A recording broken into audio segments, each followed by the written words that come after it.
खबरों के सिलसिले को आगे बढ़ाते हुए अब रुख करेंगे सियालकोट का।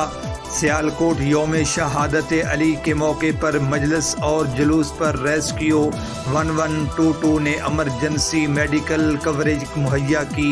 मजीद इस पर रिपोर्ट करेंगे हमारे नुमाइंदा अली इमरान। जुलूस मरकजी इमाम बारगाह दर बतूल अड्डा पसरूरियां से बरामद हुआ। दो दरवाज़ा चौक पर इख्तिताम पजीर हुआ। रेस्क्यू एहलकार district emergency officer engineer Naveed Iqbal की ज़ेर क़ियादत जुलूस को मेडिकल कवरेज मुहैया की गई।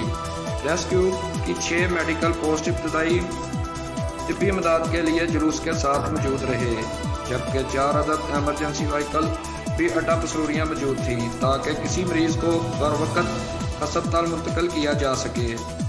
रेस्क्यू 1122 ने 5 अज़ादारों को इब्तदाई तिब्बी इमदाद के बाद अस्पताल मुंतकिल किया, जबकि 188 अज़ादारों को मौके पर ही इब्तदाई तिब्बी इमदाद दी गई। कैमरामैन टीम के साथ अली इमरान, नुमाइंदा सिटी 5 न्यूज़, सियालकोट।